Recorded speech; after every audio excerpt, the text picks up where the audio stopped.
बच्चों geometrical isomerism के आज के लेक्चर में सबसे पहले हम लोग पढ़ेंगे geometrical isomerism in cyclo alkene.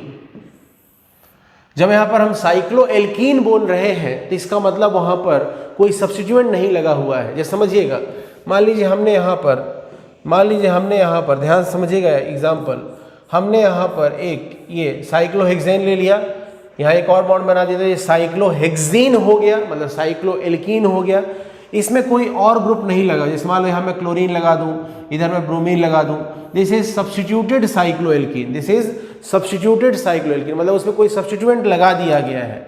हम जब बात कर रहे हैं यहाँ पर साइक्लो एल्कीन की, तो सीधी सी बात इतनी हो रही है कि यहाँ पर ये सिर्फ साइक्लो एल्कीन है, इसमें कोई सब्स्टिट्यूएंट अटैच नहीं है। ठीक है, अब बात आता है कि हम पहचानेंगे कि भाई जियोमेट्रिकल आइसोमेरिज्म कब पॉसिबल है और कब नहीं है। तो थोड़ा पुरानी कहानी रिवाइज करते हैं। जैसे मान लीजिए एक यहाँ पर डबल बॉन्ड है, रिस्ट्रिक्टेड रोटेशन होगा, यहाँ पर ऐसी कंडीशन है, ये हो जाएगा सिस, यहाँ एक डबल बॉन्ड है, इधर हो गया, ये कंडीशन हो जाएगा ट्रांस। ठीक है, ये वाली बात आप पहले से जानते हैं। इसी तरीके से अगर मान लीजिए हमने यहाँ पर एक साइक्लोप्रोपीन लिया, साइक्लोप्रोपीन मतलब साइक्लो एल्कीन ले लिया, भाई आपको पता है कि अगर आपको रिंग बनाना है, साइकिल बनाना है, तो मिनिमम 3 एटम्स लगेंगे जो रिंग के अंदर आ जाए। जैसे यहाँ पर एक कार्बन, इधर एक कार्बन, इधर एक कार्बन, मिनिमम 3 एटम्स तो लगेंगे। वो कार्बन के हो सकते हैं, किसी और के भी हो सकते हैं। ठीक है ना। चलिए अब बात करते हैं यहाँ पर हम, अब यहाँ पर बात करते हैं, जैसे मान लीजिए मैंने यहाँ पर ये बना दिया, इसमें जरा ध्यान से देखिएगा, बहुत बहुत ध्यान से समझिएगा।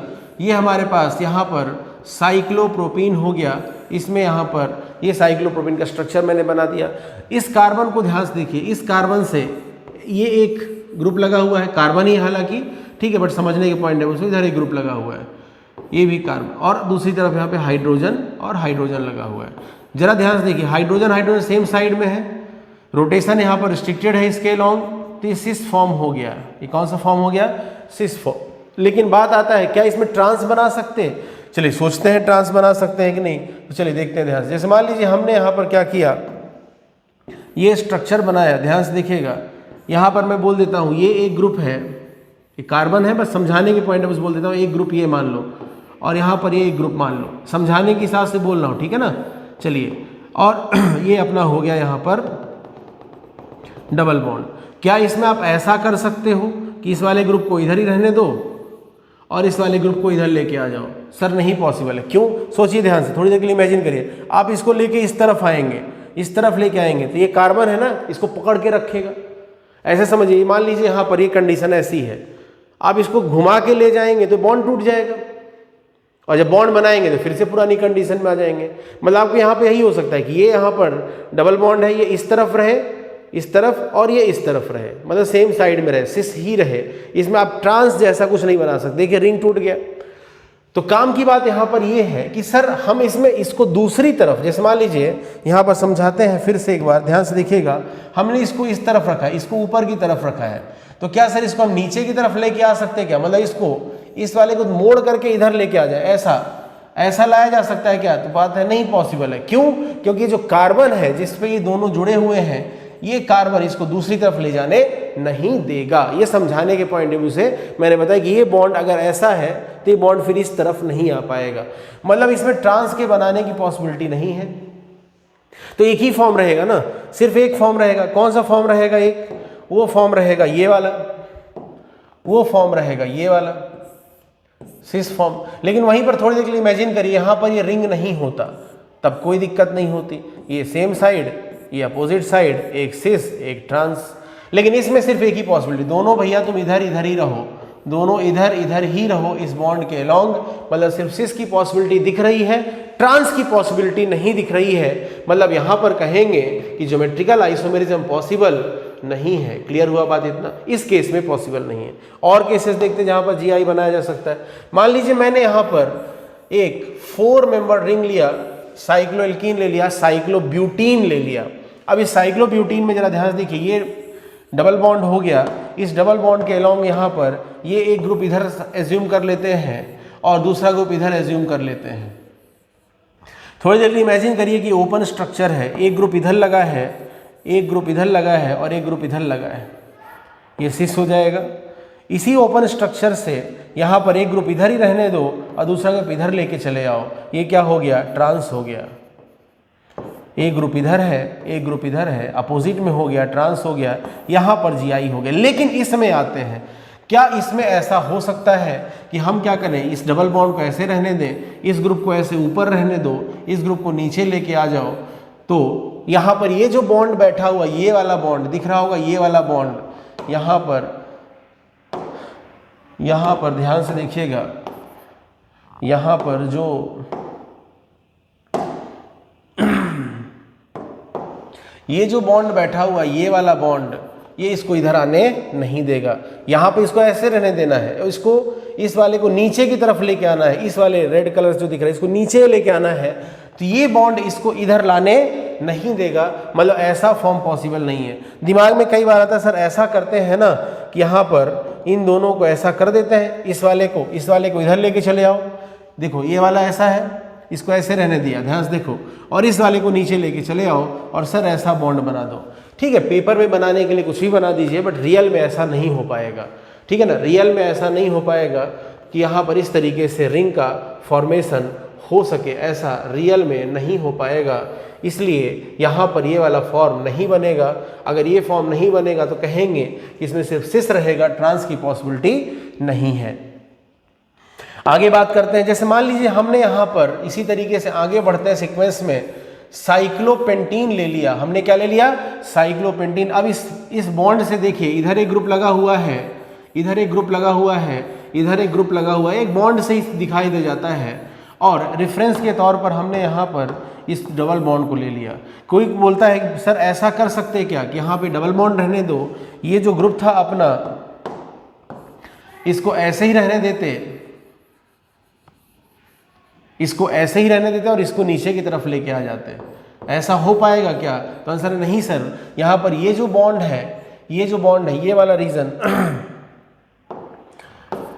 ध्यान से देखिएगा, ये जो रीजन यहाँ पर है, ये जो बॉन्ड है ये वाला, और ये वाला जो बॉन्ड है ये इसको इधर आने से रोकेगा। कोई बच्चे के दिमाग में क्रांतिकारी क्वेश्चन आ सकता है कि सर ऐसा कर दो ना, ऐसे बना दो, हो गए कार्बन 1 2 3 4, 1 2 3 4, 5 कार्बन का बनाना है ना, सॉरी, तो एक ही कार्बन लेते हैं, ये इधर कर देते हैं ऐसा। इधर देखो सर ऐसा कर दो,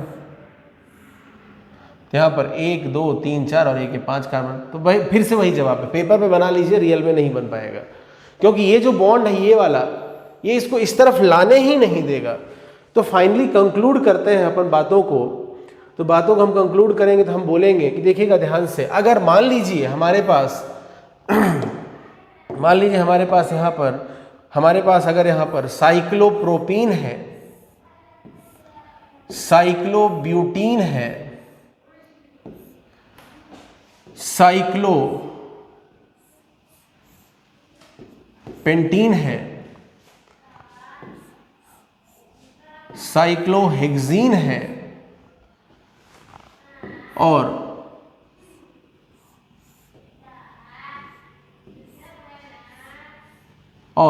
साइक्लोहेप्टीन है। यहाँ पर कितने कार्बन है? 3 कार्बन। यहाँ पर कितने कार्बन? 4। यहाँ पर कितने कार्बन? 5। यहाँ पर कितने कार्बन? 6। और यहाँ पर 7 कार्बन। ये 7 कार्बन तक का जो साइक्लोएल्कीन है, 7 कार्बन तक का जो साइक्लोएल्कीन है, इसमें मैंने 2-3 केसेस से समझा दिया, वही आगे एक्सटेंड होता जाएगा।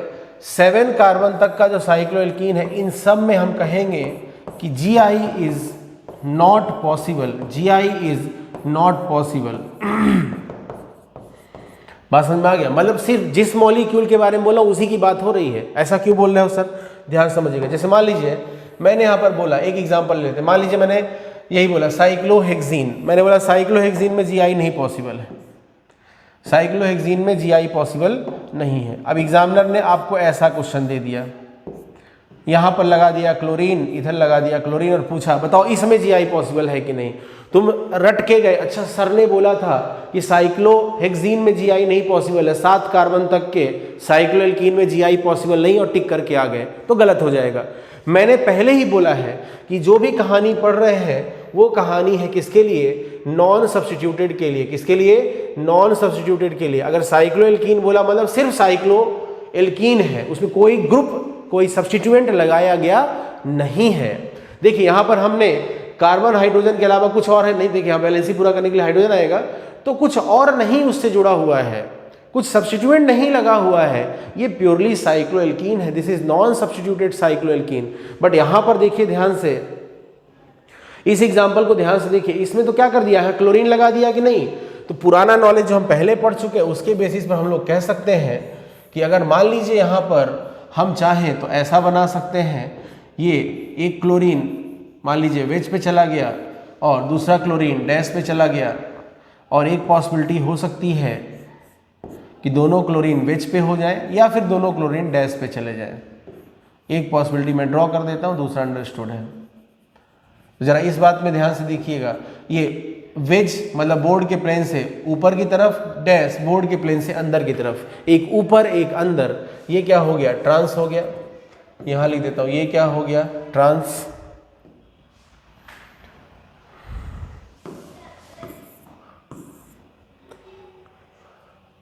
तो यहाँ पर ये फॉर्म क्या हो गया, ट्रांस हो गया, और ये फॉर्म क्या हो गया, सिस हो गया।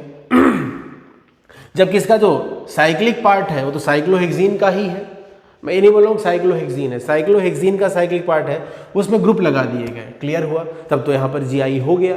तो फिर रिपीट करता हूँ, जो मैंने बोला उसको ध्यान से समझिएगा। जैसे मैं एक और एग्जाम्पल, जैसे हमने यहाँ पर क्या किया है, हमने यहाँ पर 3 कार्बन लिया है, 3 कार्बन के लिए हमने एग्जाम्पल पढ़ा है। जैसे मान लीजिए मैं यहाँ पर ऐसा ले लेता हूँ, मैं यहाँ पर ऐसा ले लेता हूँ,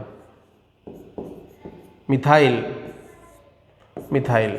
इसका मीनिंग आप समझते हो, पहले मैं बता चुका हूँ आपको। जैसे मान लीजिए मैंने इस तरीके से दिखा दिया किसी बॉन्ड को, इसका मतलब उसका स्टीरियो 3 डायमेंशनल अरेंजमेंट या स्टीरियो अरेंजमेंट डिफाइंड नहीं है अभी तक। लेकिन इसमें हम बात करें तो इसमें 2 केसेस बन सकते हैं, हमने पहले भी डिस्कस किया है। एक केस बन सकता है ये वाला, मिथाइल H, मिथाइल H, ये सिस हो जाएगा, और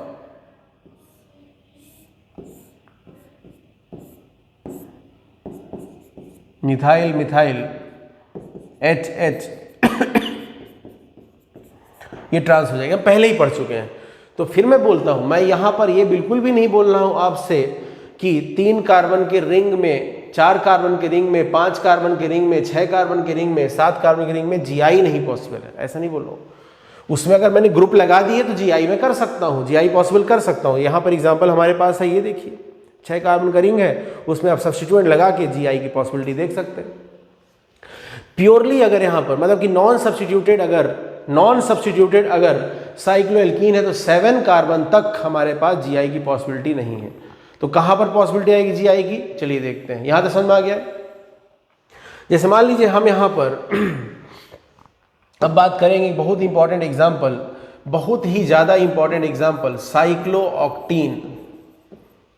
साइक्लोऑक्टीन चलिए देखते हैं ध्यान से। जैसे साइक्लोऑक्टीन 8 कार्बन रहेंगे, 1 2 3 4 5 6 7 8, 1 2 3 4 5 6 7 8 कार्बन हो गए।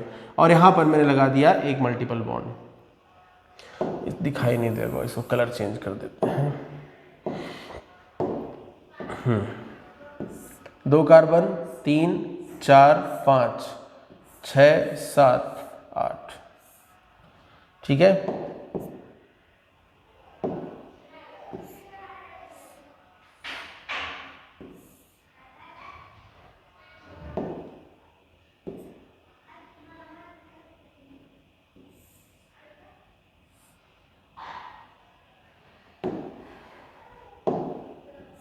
ये हो गया।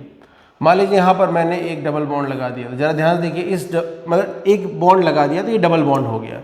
इससे देखिए ये दोनों सेम साइड में है, ये सिस है, इसमें एक फॉर्म पॉसिबल है, ध्यान से देखिएगा।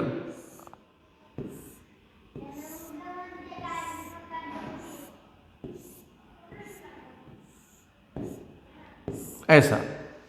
इसको जरा ध्यान से देखिए, ये ट्रांस है, इस बॉन्ड को देखिए, इससे एक इधर अपोजिट साइड ट्रांस हो गया, एरियल डिस्टेंस ज़्यादा ट्रांस, एरियल डिस्टेंस कम सिस। इंपॉर्टेंट बात यहाँ पर क्या है कि अगर 8 कार्बन का हमारे पास अगर हमारे पास 8 कार्बन का या उससे ज़्यादा कार्बन का साइक्लोएल्कीन अवेलेबल हो तो वहाँ पर हम जीआई की बात कर सकते हैं। क्यों कर सकते हैं? क्योंकि नंबर ऑफ कार्बन बढ़ने से रिंग के अंदर फ्लेक्सिबिलिटी आ जाती है। रिंग के अंदर क्या आ जाती है? फ्लेक्सिबिलिटी आ जाती है, और उस फ्लेक्सिबिलिटी के कारण वहाँ पर आप सिस के साथ साथ ट्रांसफॉर्म भी बना सकते हो। इसलिए हम क्या कहेंगे कि अगर साइक्लोएल्कीन है तो उसमें 1 कार्बन हो, 2 कार्बन हो, 3 कार्बन हो, आप ऐसे चलते जाएंगे, 7 कार्बन तक जीआई की बात नहीं होगी। 8 कार्बन या उससे ज़्यादा अगर होगा तो फिर जीआई की बात होगी। तो चलिएगा, पॉइंट नोट करिएगा जल्दी से। पहले हेडिंग लिखिएगा, जीआई इन साइक्लोएल्कीन, जीआई इन साइक्लोएल्कीन, जीआई इन साइक्लोएल्कीन। ठीक है, जीआई इन साइक्लोएल्कीन। पॉइंट नोट करिएगा जल्दी से, साइक्लोएल्कीन, ठीक है ना। चलिए पॉइंट नोट करिएगा। In the case of cycloalkene,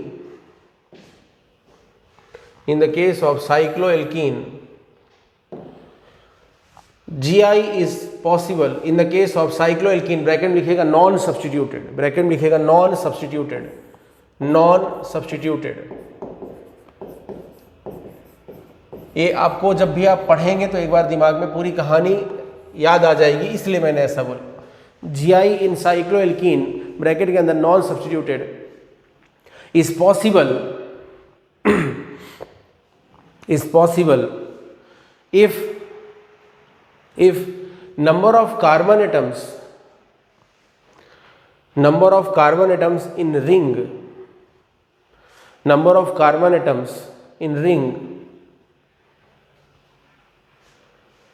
are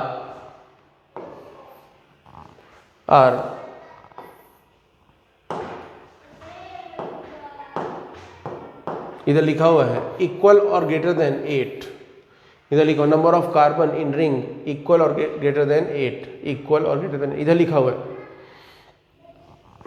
equal और ग्रेटर देन 8, लिख लिया। चलिए अब जल्दी से पॉइंट नोट करिए, तो ये बनाइए जल्दी से फोटो, वीडियो को पॉज करके नोट करिएगा,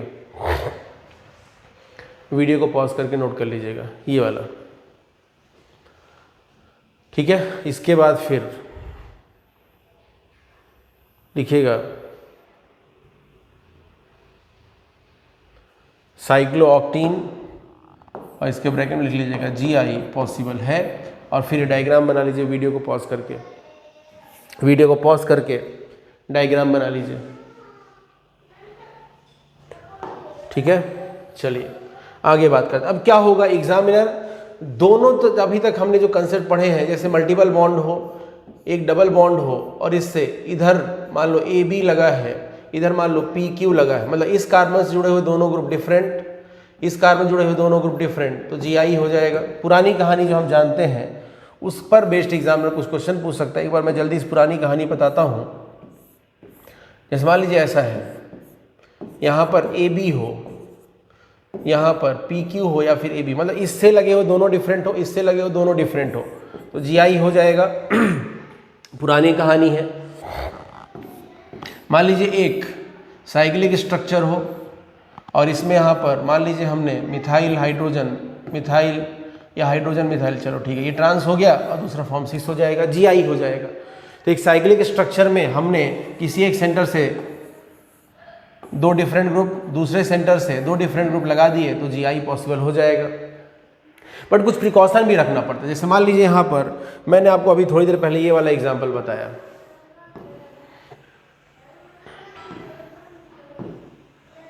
एक एग्जांपल पे ध्यान दीजिए। इसमें क्या दिख रहा है, यहाँ पर हमने यहाँ पर इस क्लोरीन को लगाया है, इधर क्लोरीन को लगाया है और इसमें 2 केसेस हो गए, सिस ट्रांस आइसोमेरिज्म हो गया। लेकिन मान लीजिए यहीं पर ऐसा कर देता मैं, यहां पर मैं ऐसा कर देता, यहां से क्लोरीन क्लोरीन लगा देता, तो बात यह है कि ये जो यहां पर डबल बॉन्ड है, इसमें क्लोरीन इस तरफ, इधर है क्लोरीन, इसमें दूसरी तरफ ले जा सकते हो क्या? नहीं ले जा सकते हो। अभी मैंने डिस्कस किया ना पीछे, तो बिल्कुल वैसा ही कहानी, क्या क्लोरीन को उधर ले जा सकते हैं, मतलब ऐसा कर सकते हैं क्या कि इसको इधर लेके जाएं क्लोरीन को और इधर लेके जाएं और रिंग बना दें, है ना, रिंग बना दें, ऐसा नहीं बन सकते। तो मतलब यहाँ पर GI पॉसिबल नहीं होगा। तो उस बात का भी ध्यान रखना होगा कहाँ पे उसने एटम को अटैच किया है। जैसे मैं इस डबल बॉन्ड से, यहाँ डबल बॉन्ड है, इसी जगह पर क्लोरीन क्लोरीन लगा दूँ, कोई फायदा नहीं है। यहाँ पर क्लोरीन कहाँ लगाया था? यहाँ लगाया था और यहाँ लगाया था।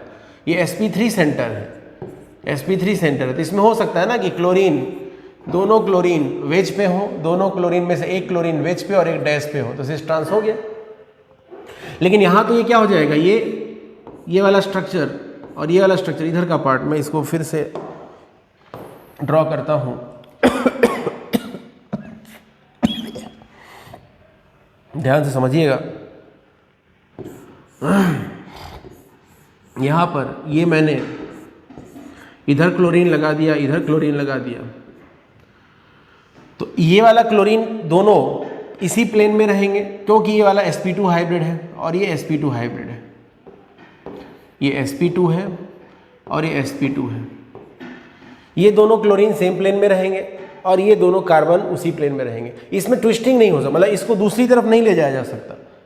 इसमें हम ऐसा नहीं कर सकते एक क्लोरीन को उधर लेके चले जाएं, कार्बन को इधर लेके चले जाएं, क्योंकि ये इधर से इस कार्बन कार्बन का जो यहाँ पर रिंग बन रहा है, ये इसको रोक के रखेगा। हाँ, थोड़ी देर के लिए इमेजिन करिए कि यहाँ पर ये नहीं होता, ऐसा बस कंडीशन होती, तब हो सकता था कि क्लोरीन उधर जाता और ये कार्बन इधर आ जाता। लेकिन अभी इस कंडीशन में, यहाँ पर इस कंडीशन में, इस पार्ट के स्ट्रक्चर को आप नहीं बदल सकते हो, अरेंजमेंट को नहीं बदल सकते हो। कब तक? 7 कार्बन तक। 8 कार्बन होते तो यहाँ भी खेल कर सकते थे, 7 कार्बन तक भूल जाइए। तो कभी भी ध्यान रखिएगा। तो यहाँ पर GI पॉसिबल होगा क्या? नहीं पॉसिबल होगा, बट यहाँ पर GI पॉसिबल हो जाएगा। बात समझ में आ गया? तो जैसे यहाँ पर आप लिख लीजिएगा जल्दी से, GI in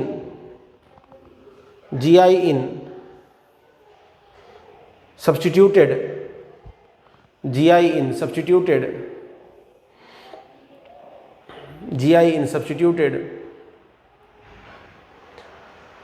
cycloalkene, GI in substituted cycloalkene। और ये फोटो बनाइए जल्दी से, वीडियो को पॉज करके बनाइएगा। फिर उसके बाद ये जो डायग्राम आपको दिख रहा है, इस फोटो को सुंदर तरीके से एक बॉक्स में बंद करके बना लीजिएगा।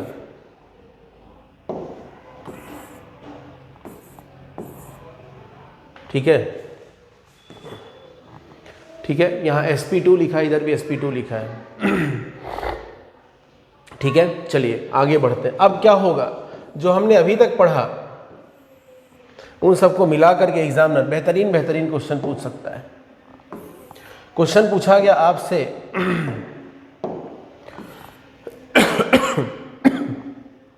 क्वेश्चन पूछा गया आपसे, which of the following can show geometrical isomerism. जो हमने प्रीवियस नॉलेज लिया है उसी से क्वेश्चन पूछा जाएगा। जैसे मान लीजिए यहाँ पर हमको ये ले लिया, पॉसिबल है क्या? नहीं पॉसिबल है। इसमें पहले तो वही एग्जांपल लिख देते जो हमने अभी पढ़ा है। क्या GI इसमें पॉसिबल है? सेकंड में नहीं पॉसिबल है। थर्ड, अच्छा इस वाले सेकंड वाले में पॉसिबल हो जाएगा, अभी डिस्कस करेंगे हम। थर्ड दे दिया, GI पॉसिबल है या नहीं बताना है।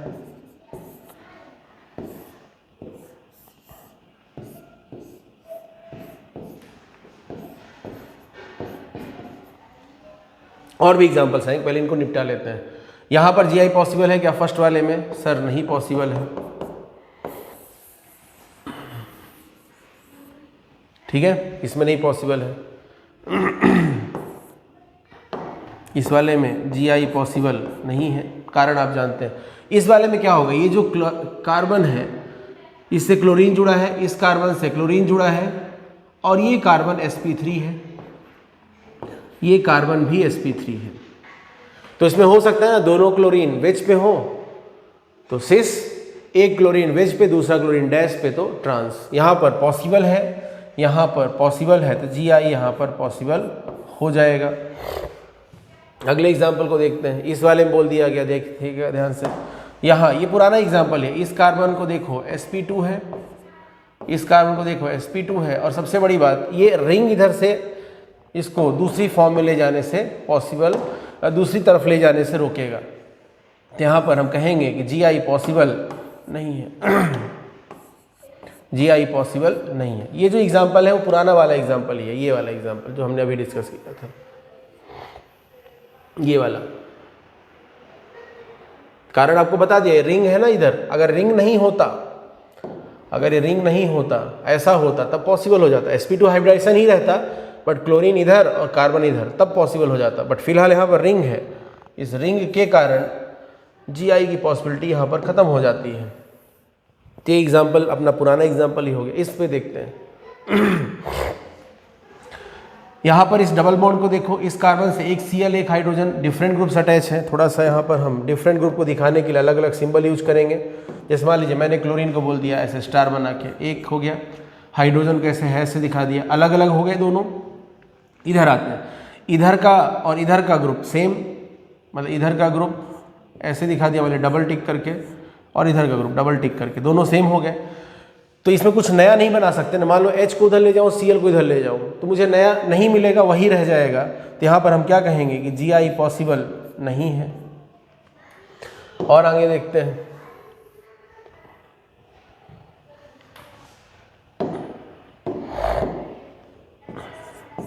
आपको एग्जामिनर ने ऐसा दे दिया, ध्यान से देखिएगा, क्लोरीन हाइड्रोजन, इधर मान लीजिए मिथाइल लगा दिया। देखते हैं क्या होगा।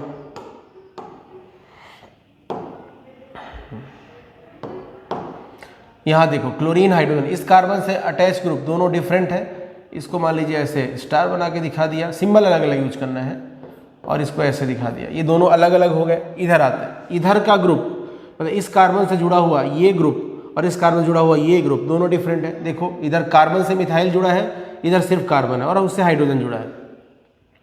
तो इधर का ग्रुप और इधर का ग्रुप डिफरेंट है। तो यहाँ पर इसको ऐसे मान लो डबल टिक से दिखा दिया, इसको मान लो ऐसे दिखा दिया। तो क्या दिख रहा है, इधर इस कार्बन सेंटर से इधर के दोनों ग्रुप, इधर और इधर के दोनों ग्रुप डिफरेंट है, इस कार्बन सेंटर से दोनों ग्रुप डिफरेंट है। तो हो सकता है ना, यहाँ देखो Cl और मिथाइल नज़दीक है, मैं उल्टा कर दूँ, Cl मिथाइल दूर हो जाएंगे। मतलब यहाँ पर सिस ट्रांस तो नहीं कहूँगा, लेकिन ज्योमेट्रिकल आइसोमेरिज्म पॉसिबल हो जाएगा। जरूरी नहीं कि GI है तो सिस ट्रांस ही होगा, वो हम पहले भी डिस्कस कर चुके हैं। चलिए आगे देखते हैं। मान लीजिए एग्जामिनर ने आपको एक ऐसा एग्जाम्पल दिया, ध्यान से आंसर करिएगा।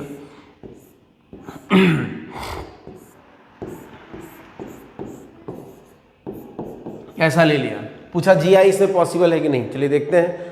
इस कार्बन से यहाँ पर क्या अटैच है, क्लोरीन, इससे क्या अटैच है, हाइड्रोजन, दोनों डिफरेंट है। इस कार्बन पे ध्यान दो, इस कार्बन से एक तरफ ये देखिए कार्बन डबल बॉन्ड है, इधर जाओगे कार्बन सिंगल बॉन्ड है, मतलब इस तरफ का ग्रुप और इस तरफ का ग्रुप डिफरेंट है। इस कार्बन से इधर का ग्रुप और इस कार्बन से इधर का ग्रुप दोनों क्या है, डिफरेंट है। चलिए मान लीजिए इसको मैंने ऐसे दिखा दिया डबल टिक करके, और इसको मैंने ऐसे दिखा दिया, सिंबल अलग अलग यूज करना है। तो मैं क्या बताना चाहता हूँ, इधर का ग्रुप अलग, इधर का ग्रुप अलग, इस कार्बन के दोनों ग्रुप अलग, इस कार्बन के दोनों ग्रुप अलग, और ये डबल बॉन्ड है, रिस्ट्रिक्टेड रोटेशन है। तो यहाँ पर GI पॉसिबल हो जाएगा। चलिए आगे बढ़ते हैं और एग्जाम्पल लेते हैं। जैसे आपसे एग्जामिनर ने ऐसा बोल दिया,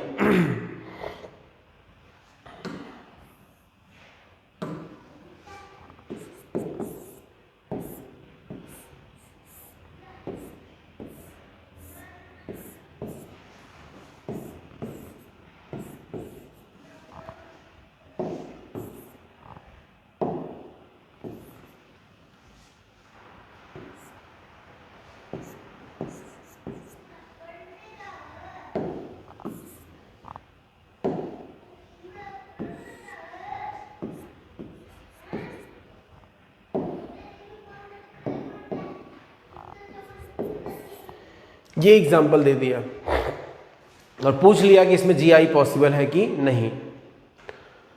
चलिए एक बार खुद से ट्राई करिए, पहले इस क्वेश्चन को खुद से ट्राई करिएगा, आप बताइएगा GI पॉसिबल है कि नहीं। एक बार खुद से ट्राई करिए, वीडियो को पॉज करके ट्राई करिएगा।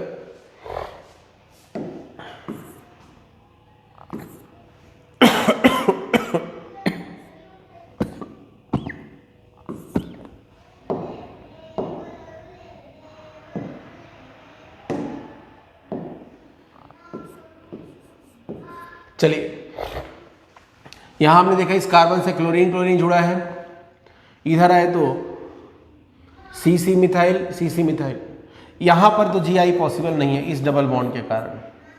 इधर आ जाते हैं, जरा ध्यान से देखिए, इसमें ये sp3 है और ये कैसा है sp3 है, तो इसमें हो सकता है कि इस रिंग में दोनों मिथाइल वेज पे हो, एक वेज एक डैश पे हो, तो इस रिंग में बैठे हुए दोनों डिफरेंट ग्रुप के कारण यहाँ पर GI पॉसिबल हो जाएगा। तो इस वाले पार्ट में ये इसका जो ये वाला पार्ट है, रिंग वाला पार्ट, इसमें GI हो गया। तो ओवरऑल मॉलिक्यूल में ज्योमेट्रिकल आइसोमेरिज्म पूछा है तो ऑब्वियस है हो गया ना। इसमें हो क्या सकता है, इसमें हो सकता है कि हम एक ऐसा फॉर्म बनाए, ध्यान से देखिएगा,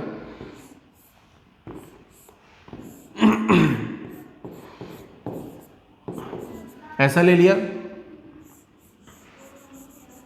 दोनों मिथाइल को मैं वेज पे रख देता हूं,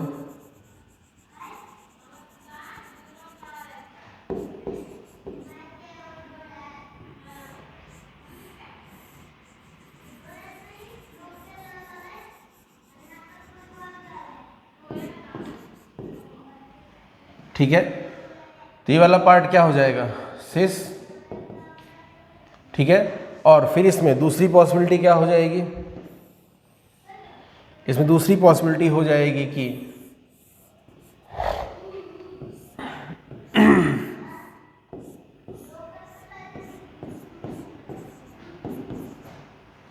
यहां पर एक मिथाइल मान लो वेज पे है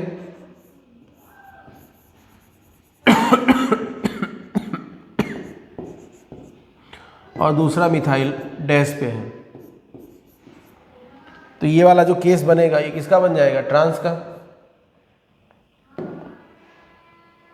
ये केस किसका बन जाएगा, ट्रांस का। अब बहुत से लोग गलती क्या करते हैं, बहुत से लोग क्या गलती करते हैं, वो इस मॉलिक्यूल को देखते हैं, उन्हें क्या लगता है अच्छा इस कार्बन से क्लोरीन क्लोरीन हो गया, इधर आते हैं सेम सेम, चलो GI नहीं होगा। पता चला GI यहाँ पे नहीं है इस डबल बॉन्ड पे, GI इस रिंग में बैठा है। तो कभी भी रिंग और डबल बॉन्ड का कॉम्बिनेशन अगर देता है तो आपको दोनों जगह चेक करना है, रिंग में पे भी और डबल बॉन्ड पे भी। जैसे इसके पहले वाले केस को देखिए, इसके पहले वाला ये वाला केस देखिए, इसमें इस डबल बॉन्ड के क्रॉस GI हो रहा है, ClH डिफरेंट, इधर सिंगल बॉन्डेड कार्बन, इधर डबल बॉन्डेड कार्बन, इस डबल बॉन्ड के क्रॉस GI हो रहा है। जैसे Cl को इधर लेके जाऊं, H को इधर लेके आऊं, तो Cl डबल बॉन्ड से नजदीक हो जाएगा, जबकि अभी Cl डबल बॉन्ड से दूर है। क्लियर हुआ बात इतना। ऐसे पीछे वाले केस को देखिए, जैसे इस वाले केस में, इसमें तो GI हो ही नहीं सकता। इस वाले केस को देखिए, इस वाले में GI क्यों है, इस डबल बॉन्ड की वजह से क्या, नहीं, इस क्लोरीन क्लोरीन के कारण। दोनों क्लोरीन वेज पे है तो सिस, एक वेज एक डैश पे है तो ट्रांस। तो कभी भी जब ऐसा कॉम्बिनेशन दे जिसमें एक हमारे पास एक डबल बॉन्ड और एक रिंग हो, तो दोनों तरफ चेक करिएगा, कभी भी रिंग और डबल बॉन्ड दोनों तरफ चेक करिएगा, गलती मत करिएगा। क्योंकि आपको पता है कि रिंग में अगर हमको दो डिफरेंट ग्रुप लगा के दे दिया तो GI हो सकता है। हाँ, लेकिन उसमें भी सावधानी बरतना बहुत जरूरी है। सावधानी क्यों बरतना जरूरी है वो भी समझ लीजिए।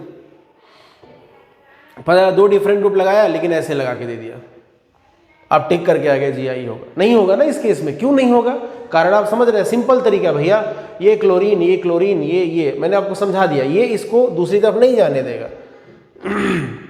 तो इस बात का भी बहुत ध्यान रखना पड़ेगा। चलिए लिखिएगा question, which of the following can show GI, which of the following can show GI, note करते जाइए।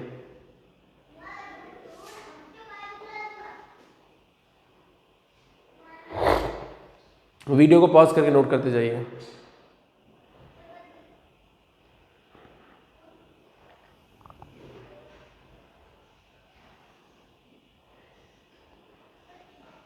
इसको नोट करिए।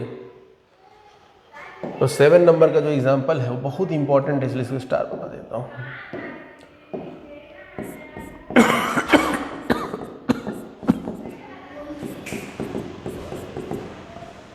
ठीक है, चलिए नोट करते जाइएगा। ये 7 नंबर का एग्जाम्पल नोट करिए, ये सबसे इंपॉर्टेंट एग्जाम्पल है।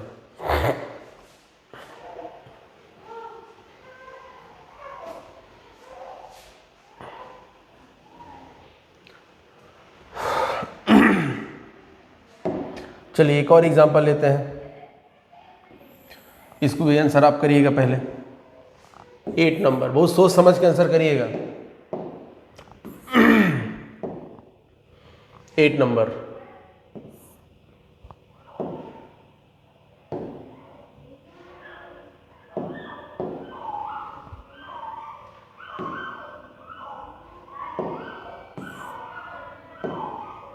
जैसे मान लीजिए हमको ऐसा दे दिया गया हो, ये 8 नंबर है ना,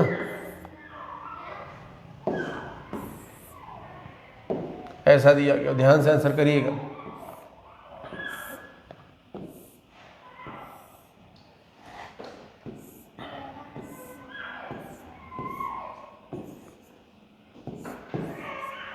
और यहां पर ऐसा दे दिया और पूछा इसमें जीआई पॉसिबल है या नहीं। पहले वीडियो को पॉज करके सोचिए, फिर बताइए यहाँ पर जीआई पॉसिबल है या फिर नहीं। वीडियो को पॉज करके सोचना है और उसके बाद फिर आंसर करना है। ठीक है, चलिए हो गया सॉल्व। चलिए देखते हैं पॉसिबल है या नहीं।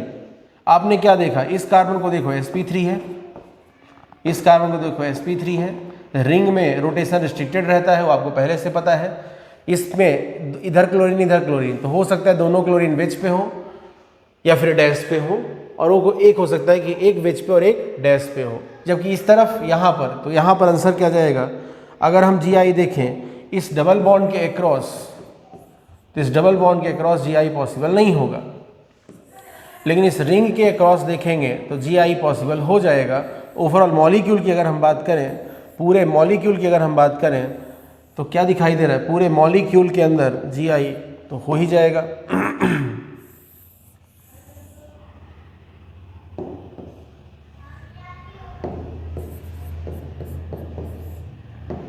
बिल्कुल प्रीवियस केस के जैसा ही है, कुछ नया नहीं है। हो सकता है कि यहाँ पर ये एक क्लोरीन क्लोरीन, दोनों क्लोरीन वेज या डैश में चले जाए, दोनों वेज पे या दोनों डैश पे, तो सिस एक वेज एक डैश, तो ट्रांस, तो जीआई तो हो जाएगा इधर। क्लियर हुआ। तो कभी भी मैं वही रिपीट करता हूँ फिर से बात, अगर डबल बॉन्ड और रिंग का कॉम्बिनेशन देखता है तो आप डबल बॉन्ड के क्रॉस और रिंग के क्रॉस दोनों तरफ जीआई चेक करेंगे, नहीं तो हो सकता है गलती हो जाए। चलिए इस एग्जाम्पल को नोट करिए, फिर इसके आगे की कहानी पढ़ेंगे। नोट करिए जल्दी से, वीडियो को पॉज करके नोट करना है।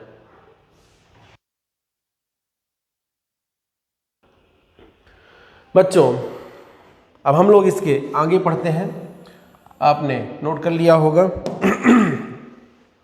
नेक्स्ट देखेंगे हम लोग यहाँ पर GI due to steric hindrance, GI due to steric hindrance. चलिए समझिएगा ध्यान से। जैसे मान लीजिए यहां पर हमने एक बेंजीन रिंग ले लिया और दूसरा बेंजीन रिंग ले लिया, दोनों बेंजीन रिंग को एक दूसरे से ऐसे कनेक्ट कर दिया, तो ये बाईफिनाइल कंपाउंड हो गया। अभी यहां पर अगर हम बात करें तो यहां पर ये जो सिंगल बॉन्ड है ये अभी फ्री रोटेशन दिखाएगा, ये अभी क्या दिखाएगा, फ्री रोटेशन दिखाएगा। लेकिन इसी में हम क्या करें, अगर ऐसा कर दें, ध्यान से देखिएगा, इसी में अगर हम ऐसा कर दें कि एक बेंजीन रिंग ले लें, ध्यान से देखिएगा, दूसरा बेंजीन रिंग लेते, दोनों को जोड़ देते, बाईफिनाइल हो गया। बाइफिनाइल हो गया, ये एक बेंजीन रिंग, दूसरा बेंजीन रिंग। और यहाँ पर हम बल्की ग्रुप लगा दें, बल्की ग्रुप लगा दें। जैसे मान लीजिए यहाँ पर मैंने लगा दिया टर्सरी ब्यूटाइल, इधर मान लीजिए मैंने लगा दिया मिथाइल, इधर मान लीजिए मैंने लगा दिया यहाँ पर क्लोरीन, इधर मैंने लगा दिया मान लीजिए ब्रोमीन। तो ऐसा करने से होगा क्या, ये जो क्लोरीन है इस टर्सरी ब्यूटाइल से रिपल्सन एक्सपीरियंस करेगा, ये ब्रोमीन इस मिथाइल से रिपल्सन एक्सपीरियंस करेगा। समझिएगा ध्यान से। अभी यहाँ पर ये देखिएगा, ध्यान से देखिएगा, फर्स्ट वाले केस को देखिए, ये दो बेंजीन रिंग है, ये ऐसे घूमता रहेगा, ये फ्री रोटेशन है, अभी जैसे मन करे वैसे घूमेगा। क्लियर हो गया। लेकिन जब इस केस की बात करेंगे तो ये जो यहाँ पर ये जो टर्सरी ब्यूटाइल ग्रुप है, ये जो मिथाइल ग्रुप है, ये अपने नज़दीक वाले मतलब क्लोरीन को इधर टर्सरी ब्यूटाइल और ब्रोमीन को इधर का मिथाइल रिपेल करेगा। उस रिपल्सन के कारण ये जो मॉलिक्यूल है यहाँ पर इस फॉर्म में, ऐसा नहीं होगा कि यहाँ पर फ्री रोटेशन रहेगा। मतलब यहाँ पर हम सोचें कि चलो फ्री रोटेशन करा लें, तो यहाँ पर फ्री रोटेशन पॉसिबल नहीं हो पाएगा। क्यों नहीं हो पाएगा समझिएगा ध्यान से, और कहानी को आगे बढ़ाते हैं। होगा क्या एक्चुअल में, यहाँ पर इस रिपल्सन को कम करने के लिए मॉलिक्यूल एक फिक्स अरेंजमेंट में बैठ जाएगा। वो फिक्स अरेंजमेंट क्या होगा उसकी भी बात करते हैं अपन यहाँ पर।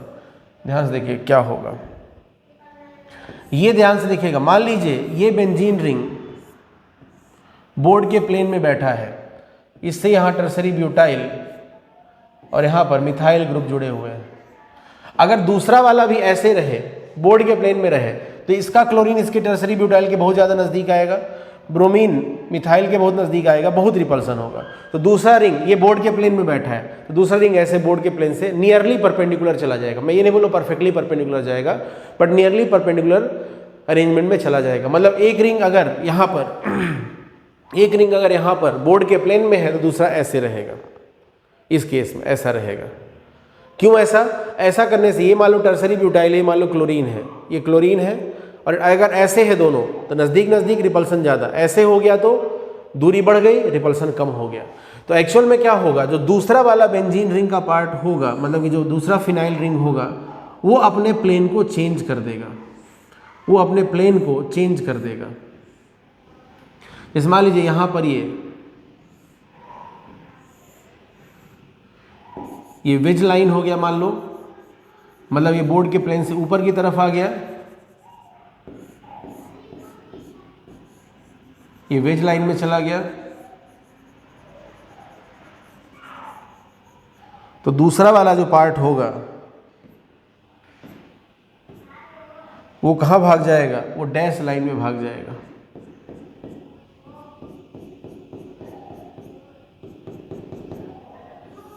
ये हो गया, समझ सकते हैं। ये ऐसे हो गया है, रिंग ऐसे नहीं है, ऐसे है, ठीक है। इधर से हमने क्लोरीन जोड़ा है, तो ये क्लोरीन हो गया यहां से,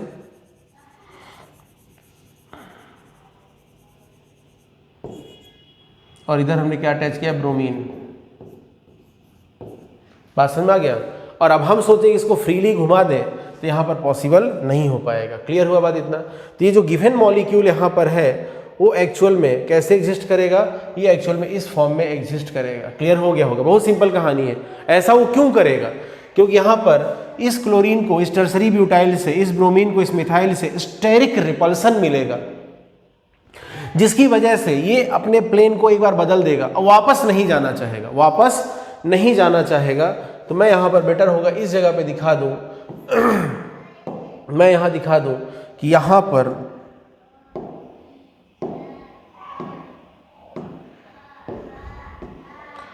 पर जो रोटेशन है वो फ्री नहीं है। अब अगर यहाँ पर फ्री रोटेशन नहीं है, रिस्ट्रिक्टेड रोटेशन है, तो इसकी वजह से होगा क्या। अच्छा, इसका इन्वायरमेंट जरा पहचानिएगा, इसका इन्वायरमेंट पहचानने का प्रयास करिएगा।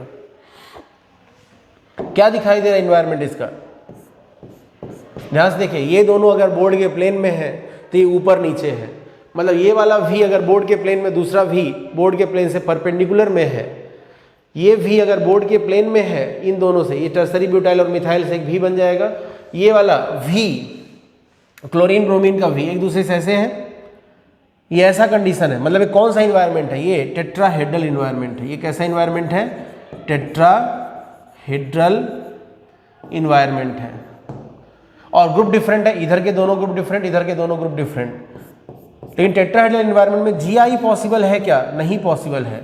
क्या पॉसिबल है यहाँ पर? सर यहाँ पर ऑप्टिकल आइसोमेरिज्म पॉसिबल है। हम लोग आगे इसके बारे में डिस्कस करेंगे। काम की बात समझ में आ गया क्या? यहाँ पर जो यहाँ पर स्टेरिक क्राउडिंग हुआ, स्टेरिक रिपल्सन हुआ, उसने यहाँ पर रोटेशन को रिस्ट्रिक्ट किया एक्चुअल में। ये एक टाइप का स्यूडो रिस्ट्रिक्शन है। स्यूडो रिस्ट्रिक्शन क्यों भाई? ये सिंगल बॉन्ड है ना, ये तो घूम सकता था, ये सिंगल बॉन्ड तक घूम सकता था। ये देखो सिंगल बॉन्ड है, यहाँ रोटेशन फ्री हो सकता था। अगर हम बहुत ज़्यादा एनर्जी दें तो हम घुमा भी सकते हैं बिना बॉन्ड ब्रेकिंग मेकिंग। तो यहाँ पर जो आइसोमेरिज्म आएगा वो एक्चुअल में स्यूडो आइसोमेरिज्म कहलाएगा, क्योंकि अगर इसको एक फॉर्म से दूसरे फॉर्म में ले जाना हो तो उसके लिए हमको बॉन्ड ब्रेकिंग मेकिंग की जरूरत नहीं पड़ेगी। बिना बॉन्ड को तोड़े और जोड़े हम ज़्यादा एनर्जी दे के रोटेट करके नया फॉर्म बना सकते हैं। मतलब जैसे क्लोरीन ऊपर है, ब्रोमीन नीचे है, हम चाहे तो उसको ज़्यादा एनर्जी दे घुमा के उल्टा कर दें। मतलब यहाँ पर क्या हुआ, एक फॉर्म से दूसरे फॉर्म में ले जाने के लिए बॉन्ड ब्रेकिंग मेकिंग की रिक्वायरमेंट नहीं है। तो यहाँ अगर ऑप्टिकल आइसोमेरिज्म हुआ भी तो optical isomerism pseudo optical isomerism की कैटेगरी में जाएगा, बिकॉज कन्फिगरेशनल आइसोमेरिज्म क्या बोलता है कि एक फॉर्म से दूसरे फॉर्म में ले जाने के लिए आपको बॉन्ड ब्रेकिंग मेकिंग करना पड़ेगा। तो एक्चुअल में ये जो केस हम लोग पढ़ रहे हैं GI due to steric hindrance या steric repulsion, steric repulsion term ज़्यादा बेटर होगा, तो मैं यहाँ लिख देता हूँ GI due to steric repulsion. GI due to steric repulsion वो मोर करेक्ट टर्म होगा, GI due to steric repulsion. Actual में ये जो केस है ये स्यूडो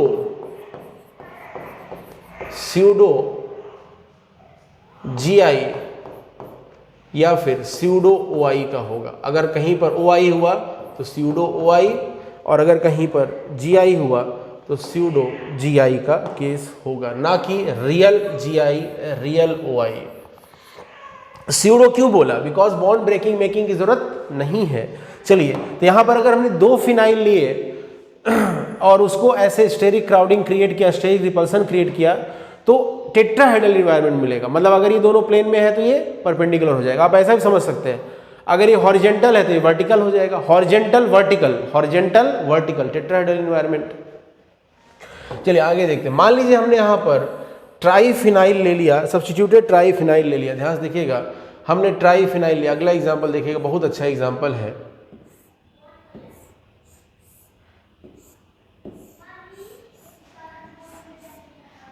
तीन बेंजीन रिंग ले लिया और जैसा मैंने दिखाया वैसा इन तीनों को कनेक्ट कर दिया।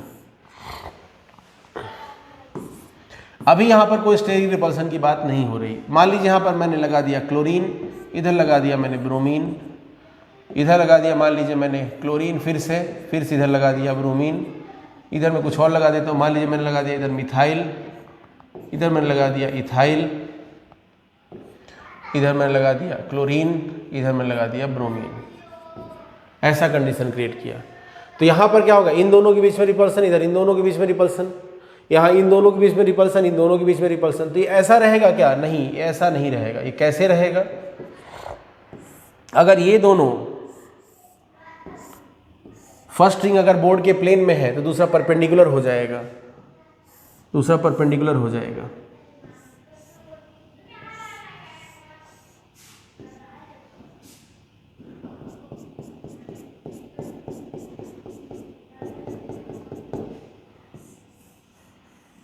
आप समझ सकते हैं, कोई खतरनाक बात नहीं है। ऐसा क्यों होगा? Due to steric repulsion. ऐसा क्यों होगा? Due to steric repulsion. ठीक है, फिर इधर वाला क्या होगा? वापस से बोर्ड के प्लेन में आ जाएगा। ये वापस से बोर्ड के प्लेन में आ जाएगा। उससे होगा क्या? ये क्लोरीन बोर्ड के प्लेन में, ये ब्रोमीन बोर्ड के प्लेन में।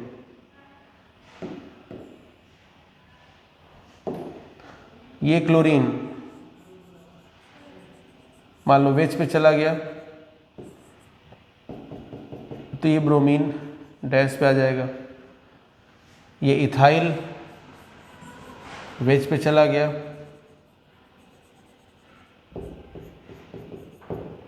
तो ये मिथाइल डैश पे चला जाएगा और ये दोनों क्लोरीन ब्रोमीन वापस से सेम प्लेन में रहेंगे। इसको हम सिंपल तरीके से भी समझ सकते हैं, कोई खतरनाक बात नहीं। सिंपल तरीके से कैसे समझ सकते हैं, ध्यान से देखिएगा। हम लोग इसको ऐसे लिख सकते हैं ना कि अगर ये हॉरिजेंटल है तो ये वर्टिकल होगा, तो ये हॉरिजेंटल होगा। हॉरिजेंटल वर्टिकल हॉरिजेंटल, ये इधर के क्लोरीन ब्रोमीन और इधर के क्लोरीन ब्रोमीन हॉरिजेंटल हॉरिजेंटल है। मतलब यहाँ पर इन्वायरमेंट कैसा है, इन्वायरमेंट का खेल मैंने सिखाया आपको, क्योंकि पूरी कहानी उसी से होती है। यहाँ पर स्क्वायर प्लेनर इन्वायरमेंट हो गया।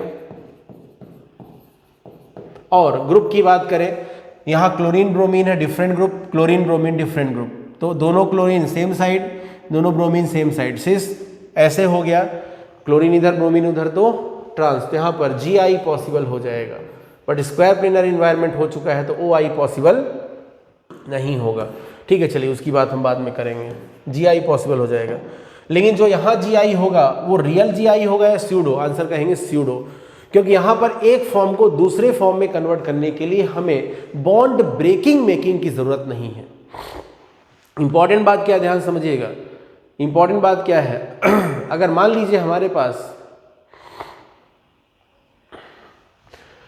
पास ऐसा ट्राइफिनाइल सिस्टम, इसमें और आगे एक्सटेंड कर सकता है एग्जामिनर, और क्राउडिंग क्रिएट कर दे। यहाँ पर स्टेरिक क्राउडिंग क्रिएट करना जरूरी है, बिना उसके काम नहीं चलेगा।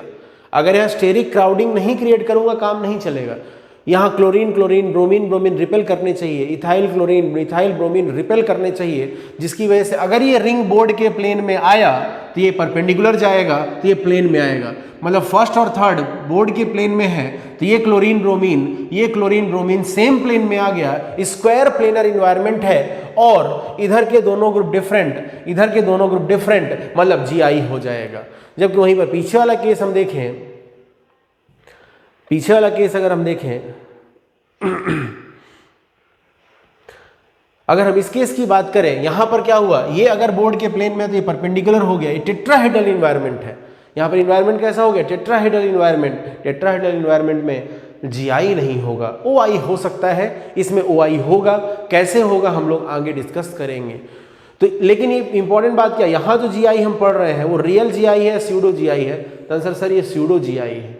सर स्यूडो GI क्यों है? बिकॉज यहां पर बॉन्ड ब्रेकिंग, वो मैं लिखवा दूंगा आपको, ठीक है ना। चलिए लिखिएगा जल्दी से heading, geometrical isomerism due to steric repulsion. Geometrical isomerism due to steric repulsion, geometrical isomerism due to steric repulsion. यहां पे ब्रैकेट में ऐसे लिख लीजिएगा, pseudo GI pseudo OI, pseudo GI pseudo OI। दोनों केसेस हम साथ में पढ़ते जा रहे हैं, आगे OI में इसके बारे में फिर से पढ़ेंगे, बट यहीं पे कंप्लीट कर लेंगे तो अच्छा रहेगा। ठीक है ना। चलिए पॉइंट नोट करिएगा, in the case of polyphenyl system, in the case of polyphenyl system, in the case of polyphenyl system, pseudo configurational isomerism, pseudo configurational CONFI configurational, मैं तो लिख भी रहा हूं। In the case of polyphenyl system, pseudo configurational isomerism, pseudo configurational isomerism, bracket में pseudo GI और pseudo OI, pseudo GI और pseudo OI is possible if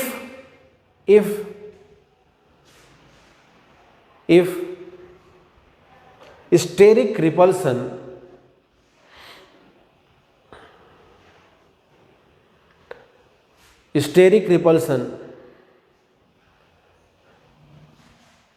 is developed, if steric repulsion is developed in polyphenyl system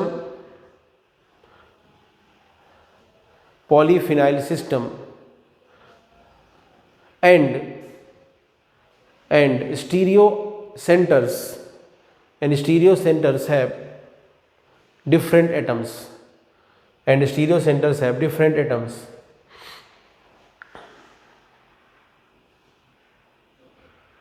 next point note करिएगा, if GI is observed in polyphenol system, मैं यहां पर ये नहीं बोल रहा हूं पॉलीफिनाइल सिस्टम बोल रहा हूं। सिस्टम मतलब वो एक बेसिक स्केलेटन पॉलीफिनाइल का है, उसमें कुछ ग्रुप अटैच्ड है, तो मैं यहां पर क्लियरली बोल रहा हूं, मैंने पॉलीफिनाइल नहीं बोला, पॉलीफिनाइल सिस्टम बोला, मतलब पॉलीफिनाइल का सिस्टम लिया है, उसमें कुछ भी ग्रुप आप चिपकाते जा रहे हो।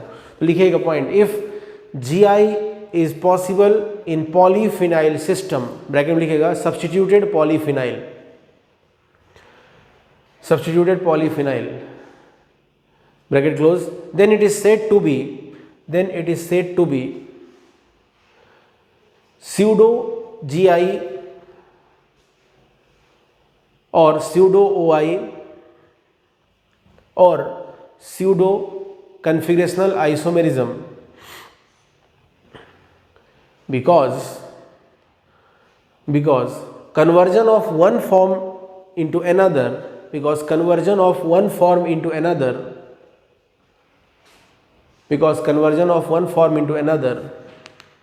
does not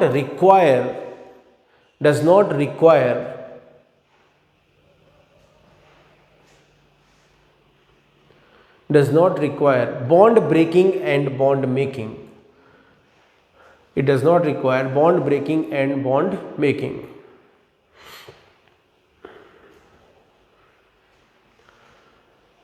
आगे लिखिएगा, it is observed due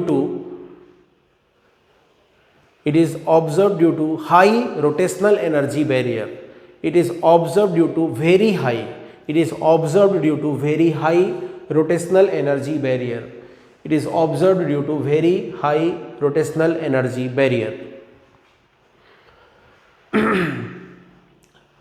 ठीक है, चलिए समझिएगा, एक बार फिर बोलता हूं। जैसे मान लीजिए मुझे इसको दूसरे फॉर्म में ले जाना हो, तो मुझे इस बॉन्ड को तोड़ने की जरूरत नहीं है, मुझे इस बैरियर को, समझिएगा, ये घूमना नहीं चाहता, मुझे बहुत एनर्जी लगा के इसको घुमा देना है। ये घूमना नहीं चाहता, ये ऐसे है, क्लोरीन इधर है, मान लीजिए मुझे क्लोरीन को पीछे ले जाना है, तो बहुत ज़्यादा एनर्जी देना पड़ेगा। ये देखो, खूब ताकत लगाएंगे और उसको उधर ले जाएंगे। बॉन्ड तोड़ना नहीं पड़ा, एनर्जी बहुत देना पड़ा। ये ऐसे था क्लोरीन, ये क्लोरीन इस तरफ है, पीछे ले जाना है हमको। बॉन्ड ये यहाँ पर बॉन्ड है, ये वाला बॉन्ड, सिंगल बॉन्ड, इसको तोड़ना नहीं है, सिर्फ रोटेशन बहुत ज़्यादा एनर्जी के साथ कराना है, हाई रोटेशनल एनर्जी बैरियर। और जबकि अगर रोटेशन, फ्री रोटेशन की कहानी पर बात हो, या रोटेशन से हमको आइसोमर्स मिलते हो, तो वो तो कन्फर्मेशनल होते हैं, कन्फर्मेशनल, CONFO। और अगर बॉन्ड ब्रेकिंग मेकिंग लगे तो ये क्या होते हैं, कन्फिग्रेशनल। और GIOI तो कन्फिग्रेशनल है, मतलब इनको बॉन्ड ब्रेकिंग मेकिंग लगता है, यहाँ तो बॉन्ड ब्रेकिंग मेकिंग नहीं लग रहा है। तो फिर क्या करें, मैंने इसीलिए क्या बोला, दे आर, मीन्स ये जो केसेस मैंने पढ़ा है, they are pseudo configurational isomers, और स्यूडो इस केस में इस वाले केस में स्यूडो OI, और इसके आगे वाले केस मतलब इसमें स्यूडो GI। ये जानना बहुत जरूरी होता है, नहीं तो हमसे गलती हो सकती है। क्लियर हुआ बात इतना? चलिए तो जल्दी से नोट कर लीजिए।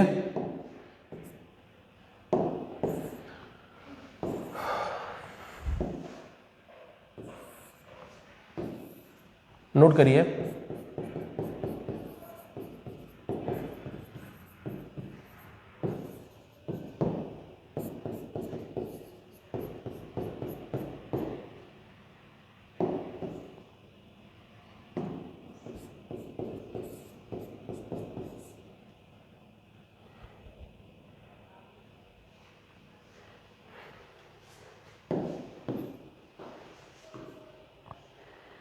ठीक है, इसको नोट कर लीजिए जल्दी से।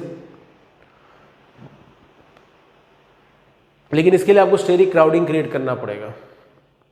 इसको नोट करिए, यहाँ लिखा है tetrahedral environment, GI not possible, OI possible. फिर इसको नोट कर लीजिए।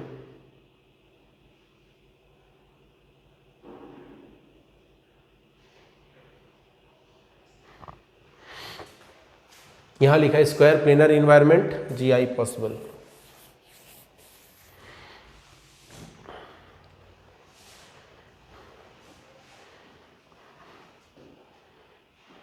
ठीक है, तो यहाँ पर वही बात बताऊंगा, ये क्लोरीन क्लोरीन सेम साइड दिख रहे हैं, ब्रोमीन ब्रोमीन सेम साइड दिख रहे हैं, सिस नाम दे दिया लेकिन एक्चुअल में स्यूडोसिस है।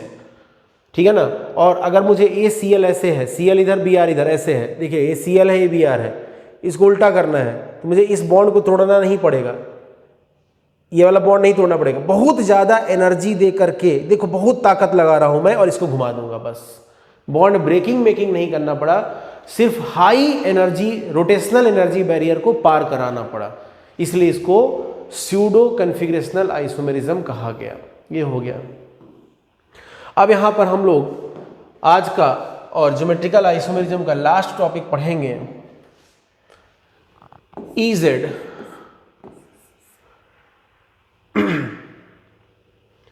सिस्टम, लिखते जाइए साथ में, और EZ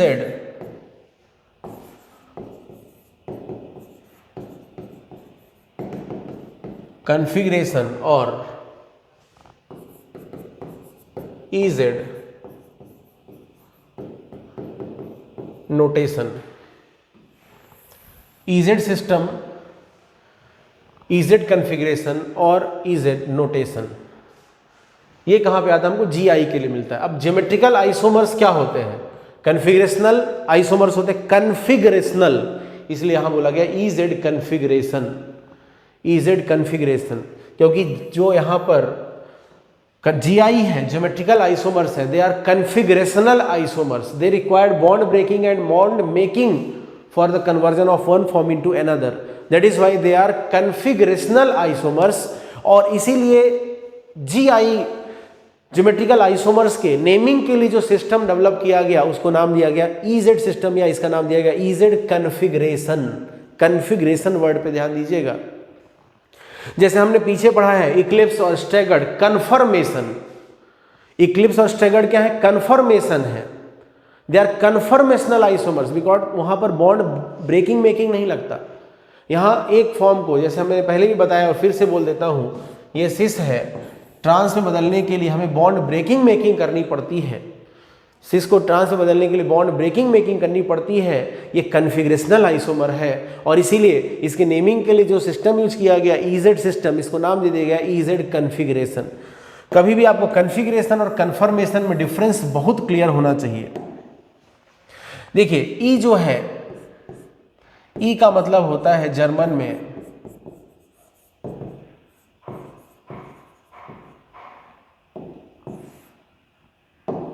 एंट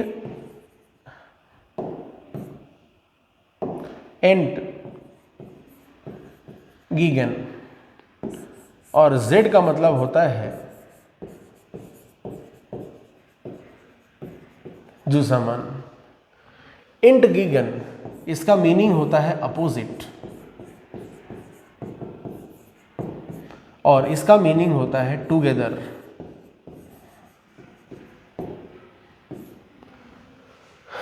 ठीक है, ये एक्चुअल में E और Z का मतलब हुआ। EZ सिस्टम को मैं कहता हूं उल्टा पुल्टा सिस्टम। मेरे अगर तरीके से पढ़ेंगे आप तो EZ सिस्टम को मैं कहता हूं उल्टा पुल्टा सिस्टम। ऐसा क्यों बोलता, ध्यान समझिएगा।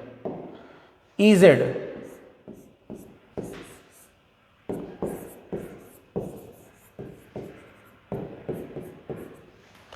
मेरे लिए है, आप हिंदी में लिख लीजिएगा, उल्टा पुल्टा सिस्टम। तो कभी भी EZ की बात आए तो आपके दिमाग में आना चाहिए उल्टा पुल्टा सिस्टम। EZ सिस्टम कैसा सिस्टम है? उल्टा पुल्टा सिस्टम है। इसका मतलब क्या है? उल्टी बात करेगा, अपोजिट बात करेगा। मतलब समझिएगा, जैसे मान लीजिए यहां पर मैंने दिखाया, देखिएगा सिंबल पे ध्यान दीजिएगा, E, ध्यान से देखिएगा, मैंने यहां पर सिंबल दिखाया E। यहां देखिए इन दो ग्रुप को ले लीजिए, ये सेम साइड में है, ये सेम साइड में है, ये दोनों सेम साइड में है, सेम साइड में है, लेकिन E का मतलब है यहां पर अपोजिट। E का मतलब क्या है? अपोजिट। बहुत सिंपल है। देखिए मैंने क्या बोला आपको, कुछ रटने की जरूरत नहीं। जब भी EZ सिस्टम आए तो आपके दिमाग में क्या आना चाहिए, उल्टा पुल्टा सिस्टम। क्या, उल्टा पुल्टा सिस्टम। मतलब समझिएगा, जैसे मान लीजिए मैंने यहां पर बनाया Z, मैंने यहां पर बनाया Z सिंबल बना दिया। इस पॉइंट को देखो, ये वाला और ये वाला एक दूसरे का अपोजिट दिख रहा है ना। ये कैसे दिख रहे हैं एक दूसरे के अपोजिट, लेकिन इसको क्या कंसीडर किया जाएगा, सेम साइड कंसीडर किया जाएगा, टुगेदर कंसीडर किया जाएगा। ये याद करने का अपना ट्रिक है यहां पर, ये इसको याद करने का अपना ट्रिक है। ध्यान से देखिएगा, फिर बताऊंगा एक बार मैं। क्लियर हुआ बात इतना? एक बार फिर बोलता हूं, ध्यान समझिएगा। आप कहानी समझिए, मैंने क्या बोला, EZ, E का मतलब क्या हुआ, एंटीगेगन, जिसका मीनिंग होता है अपोजिट।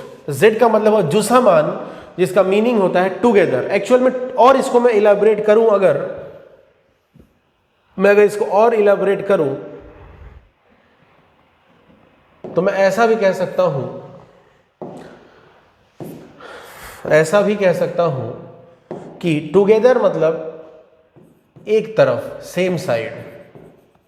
टुगेदर मतलब सेम साइड। बात समझ में आ गया?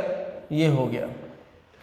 अब देखिए तरीका क्या है अपना याद करने का। आपसे बोला गया सिंबल E, ये दोनों सेम साइड दिख रहे हैं, ये दोनों सेम साइड दिख रहे हैं, अपोजिट होगा। उल्टा पुल्टा है ना, उल्टा पुल्टा है। फिर अगर मान लीजिए यहां पर हमने ऐसा Z सिंबल बनाया तो ये दोनों कहां दिख रहे हैं, अपोजिट, तो सेम साइड होगा। समझे क्या? फिर बोलता हूं, अगर मान लीजिए यहां पर आपको कहीं सिंबल Z बोल दिया, जैसे इधर देखो, इसमें देखो, आपसे यहां पर सिंबल Z, EZ देखो, ये नाम देखो EZ, इसी नाम में पूरी कहानी देख लेते हैं। बड़ा कर देता हूं इसको। E सेम साइड दिख रहे हैं तो उल्टा, अपोजिट। अपोजिट साइड दिख रहे हैं तो इसका उल्टा, सेम साइड। अब जरा ध्यान से देखो, नेमिंग पढ़ो, जरा ध्यान से देखो। E का मतलब क्या हुआ, क्या बोला गया EZ सिस्टम में? E का मतलब क्या हुआ, अपोजिट, जबकि यहां दोनों एक तरफ दिख रहे हैं। Z का मतलब क्या हुआ, टुगेदर और सेम साइड। तो कंफ्यूजन ना हो इसलिए मैंने ट्रिक बोला कि उल्टा पुल्टा सिस्टम है। ये उल्टा पुल्टा सिस्टम है, जहां पर आपको यहां पर दोनों, ये दोनों सेम साइड दिख रहे हैं, ये दोनों सेम साइड दिख रहे हैं तो अपोजिट आंसर करिए। ये दोनों अपोजिट साइड में दिख रहे हैं तो सेम साइड आंसर करिए। तो यहां पर मैं लिख सकता हूं टुगेदर और सेम साइड। तो ये यहां पर अपने पास एक बेहतरीन ट्रिक आ गया, जिससे हम लोग बोल सकते हैं, याद कर सकते हैं, समझ सकते हैं और कंफ्यूजन भी नहीं होगा। ये अपना ट्रिक है। क्या ट्रिक है? EZ सिस्टम इज उल्टा पुल्टा सिस्टम। चलिए अब आप इसको नोट करिए, फिर हम लोग आगे देखते हैं। नोट करिए, चलिए पहले इसको नोट करिए।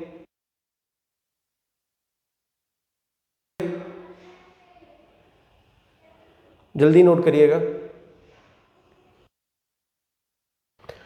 बच्चों। अब हम लोग यहां पर EZ को समझने के लिए एक रूल पढ़ेंगे, जिसे कहा जाता है CIP रूल। क्या कहा जाता है? CIP रूल या फिर CIP प्रायोरिटी रूल। C का मतलब यहां पर होता है, वैसे नाम नहीं भी पूरा पता रहेगा तो भी चलेगा, बट फिर मैं लिख देता हूं। C का मतलब है कान, I का मतलब है इन गोल्ड, और P का मतलब है प्रीलॉग।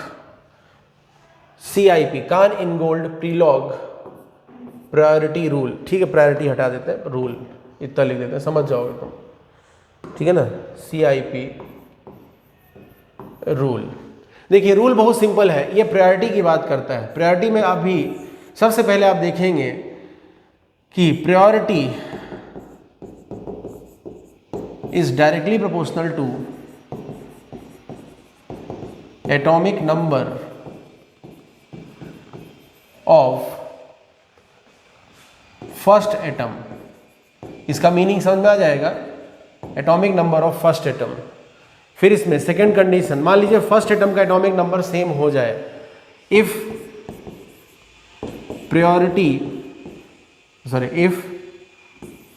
मीनिंग समझेंगे, पहले लिख लेते हैं। इफ एटॉमिक नंबर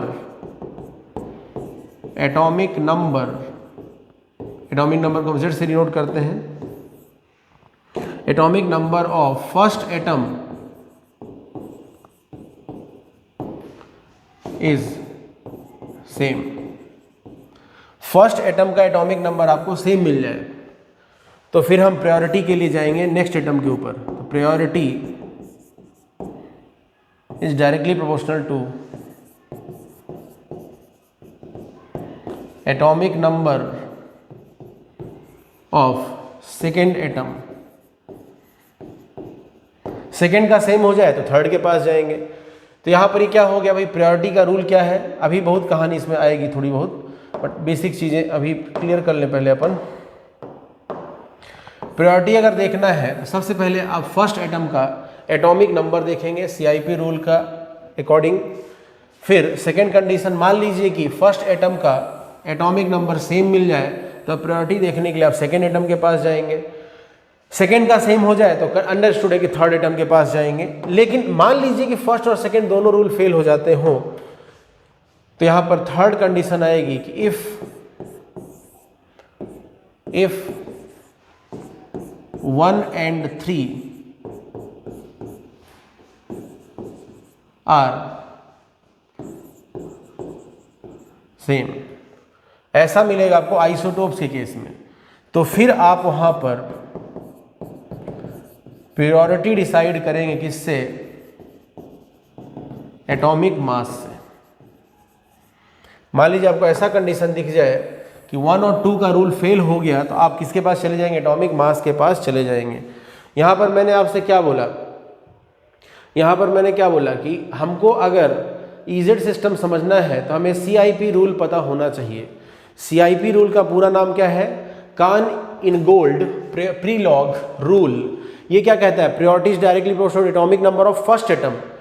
बात आएगा फर्स्ट एटम के एटॉमिक नंबर सेम हो गया तो सेकेंड एटम के पास जाइए, सेकेंड का सेम हो गया थर्ड के पास जाइए, चलते रहिए। हालांकि मैं इसमें आगे और कहानी बताऊंगा, लेकिन कई बार होगा कि फर्स्ट सेकेंड रूल फेल हो जाएंगे तो हमको जाना पड़ेगा किसके पास, एटॉमिक मास के पास जाना पड़ेगा। अब देखिए, पहले आप इसको नोट करिए फिर मैं आपको बताता हूं। पहले आप इसको जल्दी से वीडियो को पॉज करके नोट कर लीजिए, ठीक है। चलिए आगे बढ़ते हैं।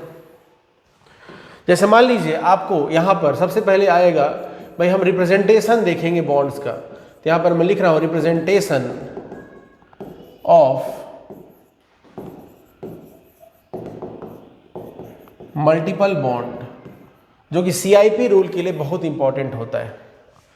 जैसे मान लीजिए कार्बन डबल बॉन्ड कार्बन है तो CIP रूल में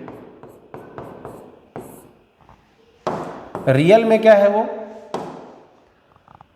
यहां मैं लिख देता हूं रियल और दूसरी तरफ लिख रहा हूं CIP। मान लीजिए कि कार्बन डबल बॉन्ड कार्बन है तो CIP में ट्रीट होगा ये इस तरीके से। मतलब देखो यहां पर एक्चुअल में क्या हो रहा है, एक ही कार्बन है, ये सेकेंड कार्बन जो फर्स्ट कार्बन के वैलेंसी को सेटिस्फाई कर रहा है, बट यहां डबल बॉन्ड है तो इसको एक कार्बन को हम दो कार्बन की तरह ट्रीट करेंगे। यहां एक ही कार्बन है लेकिन बॉन्ड कैसा है, डबल बॉन्ड है, तो it will be treated as 2 carbon atoms. इसी तरीके से अगला केस देखते हैं। जैसे मान लीजिए यहां पर हमारे पास कार्बन डबल बॉन्ड ऑक्सीजन है, तो ये कार्बन हो गया। अब इस ऑक्सीजन को देखिए, ये ऑक्सीजन एक ही है लेकिन डबल बॉन्ड से कनेक्टेड है। यहां देखिए ये डबल बॉन्ड है, तो ये जो एक ऑक्सीजन है चूंकि डबल बॉन्ड है यहां पर, तो ये 2 ऑक्सीजन एटम की तरह ट्रीट किया जाएगा।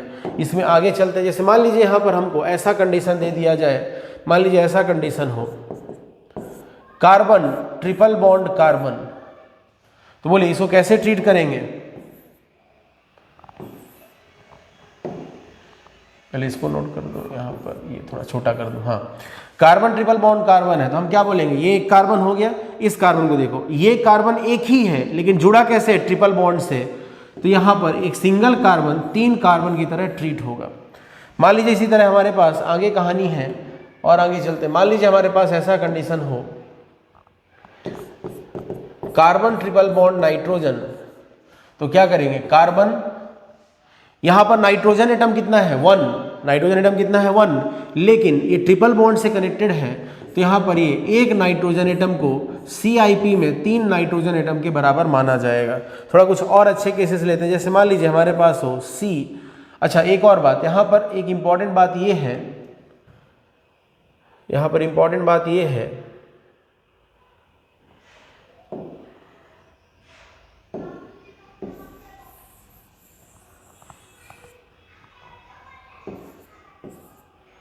कि दूसरी तरफ कोई बॉन्ड बना हुआ है ना, ध्यान रखिएगा, यहाँ पे कोई बॉन्ड बना हुआ है, दूसरी तरफ कोई बॉन्ड बना हुआ है। चलिए आगे बढ़ते हैं। जैसे मान लीजिए हमने यहाँ पर ये एक बॉन्ड बना हुआ है,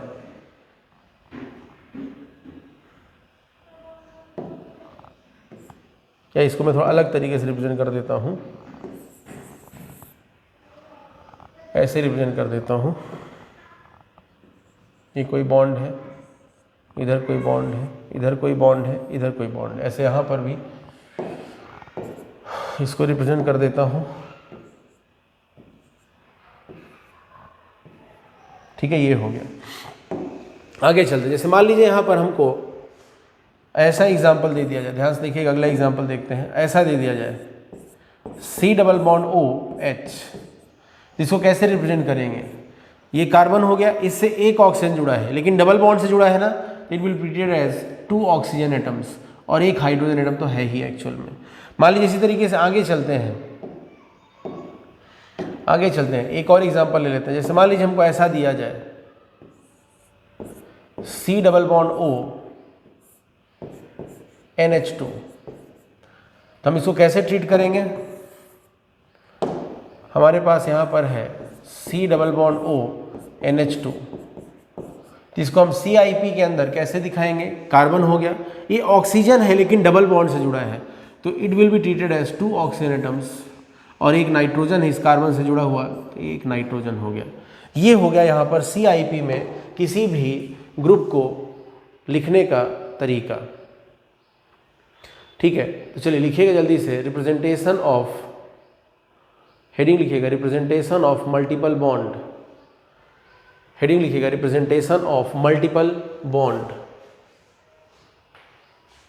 या ऐसा लिख सकते हैं representation of atoms in multiple bond. चलिए नोट करिए जल्दी से वीडियो को पॉज करके।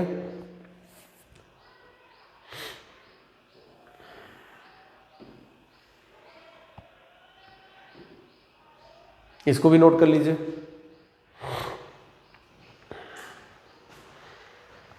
वीडियो को पॉज करके नोट करते जाइए, और ये लास्ट एग्जांपल नोट कर लीजिए। वीडियो को पॉज करके नोट करना है। चलिए आगे बढ़ते हैं, आगे बढ़ा जाए, कुछ 2-3 एग्जांपल ले लेंगे और अपने को कहानी समझ में आ जाएगी। जैसे मान लीजिए आपको ऐसा दिया गया, जैसे मान लीजिए ऐसा दिया carbon double bond carbon CH3 H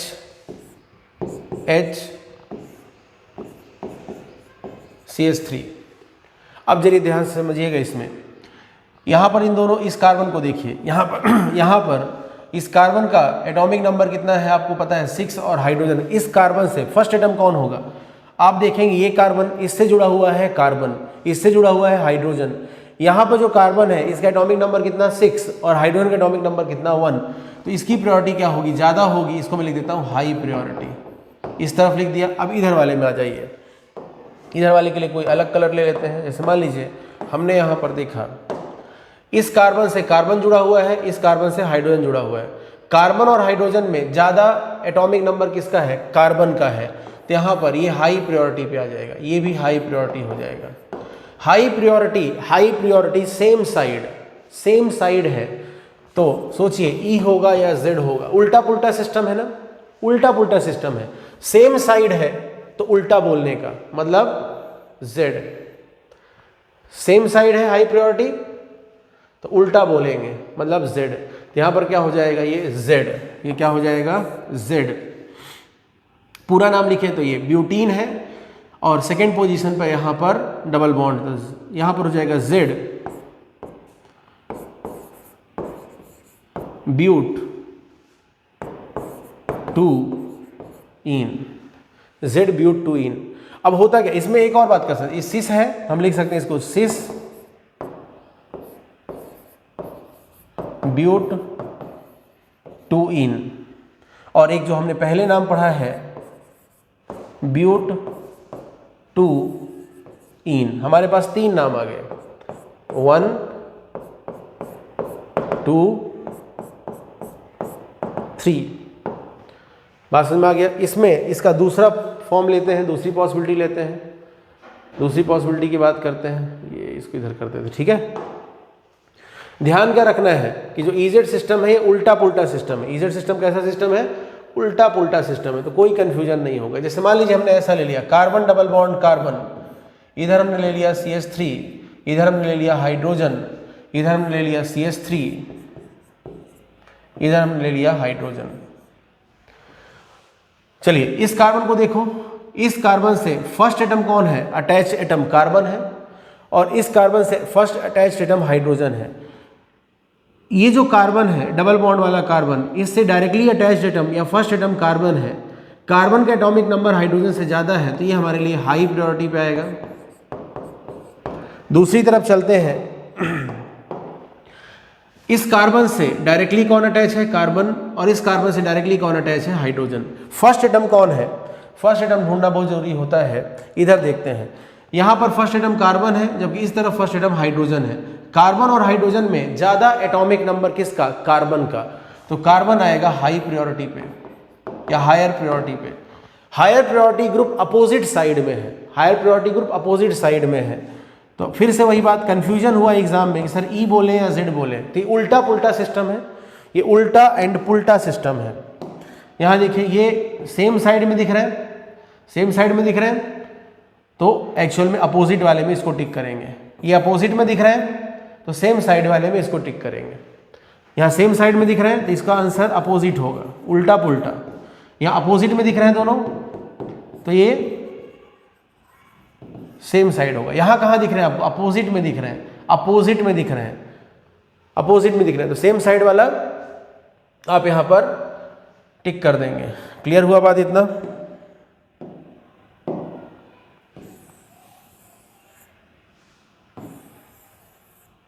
opposite में दिख रहे हैं तो सेम साइड वाला आंसर जाएगा। मतलब क्या हो जाएगा यहां पर, बोलिए,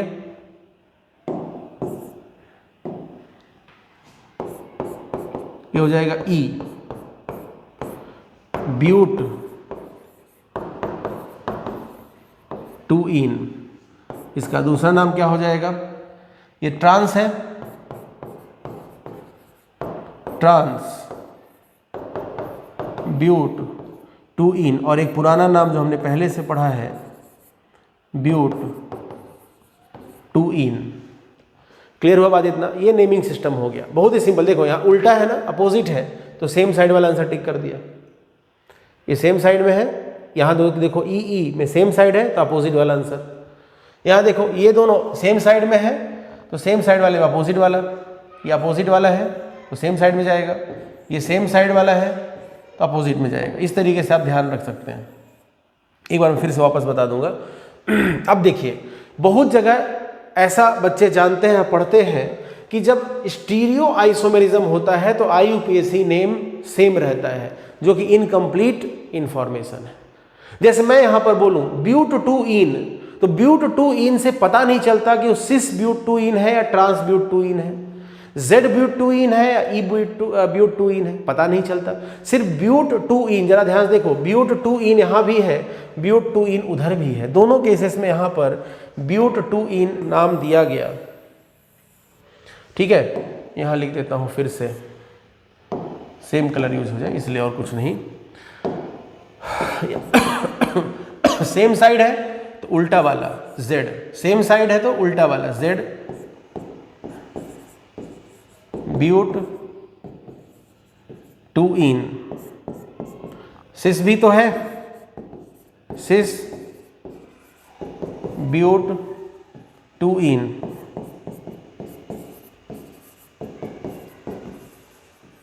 ठीक है, अब आपसे मान लीजिए एग्जामिनर ने बोल दिया, ऐसा दो स्ट्रक्चर दे दिया और पूछ लिया कि इन दोनों का IUPAC नेम सेम है या डिफरेंट है। एग्जामिनर ने क्वेश्चन क्या पूछ लिया, इन दोनों का IUPAC नेम सेम है या डिफरेंट है। बहुत से लोग इसका आंसर यही करेंगे कि सेम है, गलत हो जाएगा, नहीं है। IUPAC सिस्टम में EZ सिस्टम चलता है, सिस ट्रांस जो है ओल्ड सिस्टम है, IUPAC में EZ सिस्टम चलता है, ठीक है। तो यहाँ पर देखिए Z है और ये क्या है, E है। तो अगर मान लीजिए आपको इसमें से बेस्ट आंसर चूज करना पड़े तो फर्स्ट प्रेफरेंस आपका जाएगा ये, most correct, less correct, least correct. Similarly यहाँ पर सबसे ज़्यादा करेक्ट, उससे कम करेक्ट, सबसे कम करेक्ट। तो अगर कोई स्टीरियो सेंटर है वहाँ पर तो उसका स्टीरियो सेंटर का जो भी नेमिंग है वो बताना पड़ता है IUPAC के हिसाब से, मेरे हिसाब से नहीं, IUPAC के हिसाब से। तो मान लीजिए आपको एक ऑप्शन में दिया गया है, आपको दिया ये दोनों स्ट्रक्चर और बोल दिया कि इन दोनों का IUPAC नेम सेम है, और एक ऑप्शन दे दिया इन दोनों का IUPAC नेम डिफरेंट है, तो आप आंसर टिक करेंगे कि इन दोनों का IUPAC नेम डिफरेंट है। ज़्यादातर लोग यही टिक करेंगे सेम है, नहीं। हाँ, आप अगर स्टीरियो सेंटर को इग्नोर कर दीजिए तो सेम नाम दिखता है, ब्यूट टू इन, लेकिन स्टीरियो सेंटर भी तो है। तो जैसे मान लीजिए इन दोनों को कंपेयर करो तो फर्स्ट वाले का बॉइलिंग पॉइंट ज़्यादा है, सेकेंड वाले का बॉइलिंग पॉइंट कम है। मेल्टिंग पॉइंट बात करूं तो सेकेंड वाले का मतलब ट्रांस वाले का मेल्टिंग पॉइंट ज़्यादा है, तो फिजिकल प्रॉपर्टी डिफरेंट है, ठीक है। तो यहाँ पर ऐसा नहीं है कि दोनों एक जैसे हैं, दोनों अलग अलग मॉलिक्यूल हैं, दोनों की फिजिकल प्रॉपर्टीज डिफरेंट है। इसका बॉइलिंग पॉइंट ज़्यादा सिस का और इसका मेल्टिंग पॉइंट ज़्यादा ट्रांस के केस में। क्यों, हम लोग आगे डिस्कस कर लेंगे।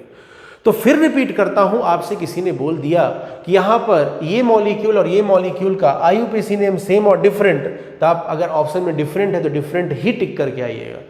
क्लियर हो गया बात इतना? तो कई बार क्या होता है, हमको स्टीरियो सेंटर बताना पड़ता है। एक बार फिर पुराना रिवाइज करा देता हूं, नहीं तो कंफ्यूजन होगा।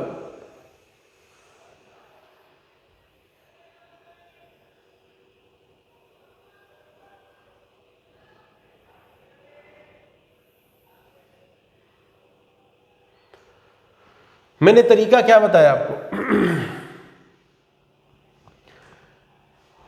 मैंने आपको तरीका क्या बताया कि EZ जो है उल्टा पुल्टा सिस्टम है। अगर कहीं आपको ऐसा दिखे, ध्यान से देखिएगा, रटने की जरूरत नहीं है, ये उल्टा पुल्टा सिस्टम है। आपको यहाँ पर उल्टा दिख रहा है, मिथाइल मिथाइल उल्टा दिख रहा है, तो सेम साइड वाला आंसर लगा दीजिए E। देखिए E में ये दोनों एक तरफ ही है, याद करने का ट्रिक है ये, है ना। ये दोनों उल्टा दिख रहे हैं तो एक तरफ वाले में लगा दीजिए, यहाँ पर दोनों E एक तरफ है।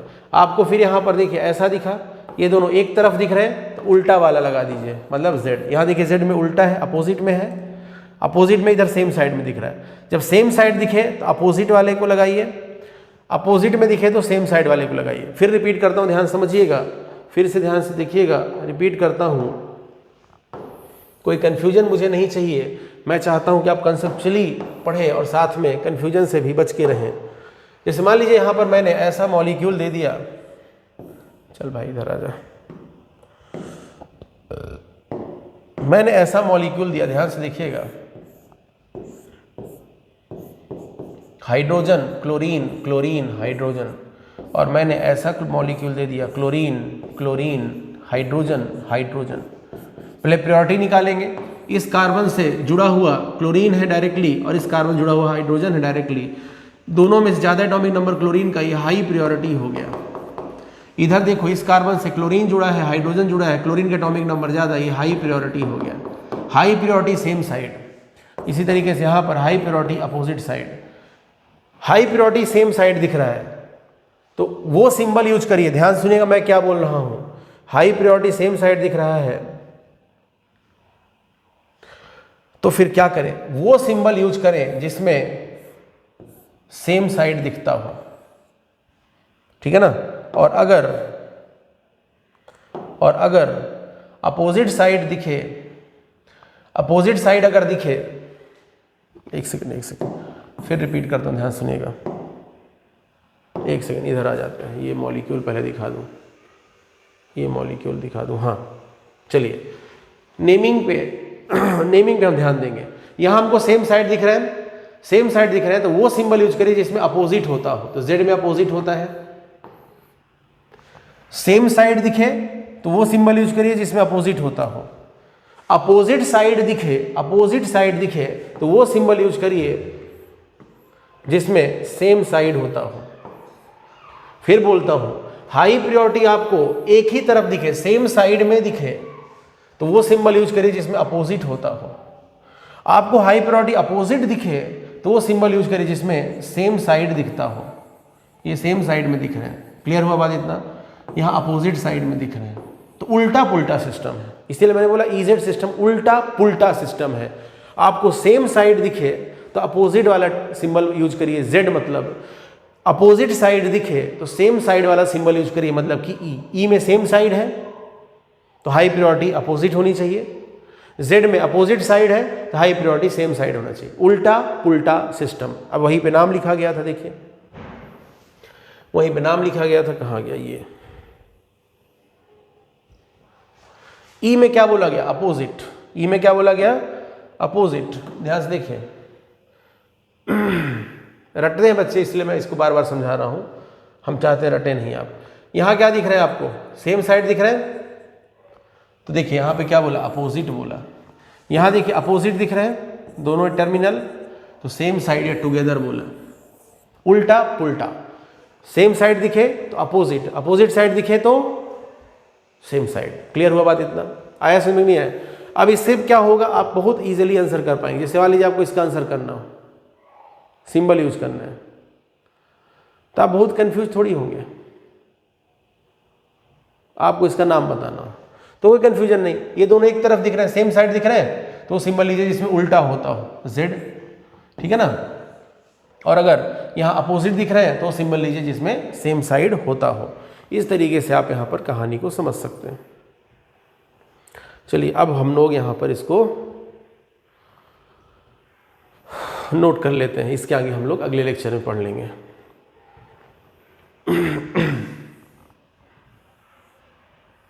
कहाँ गया भाई?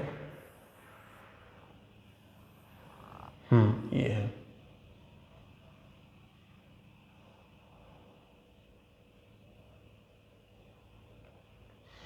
चलिए अब इसको नोट कर लीजिए, फिर इसके आगे हम लोग नेक्स्ट लेक्चर में और एग्जाम्पल्स पढ़ेंगे। Thank you.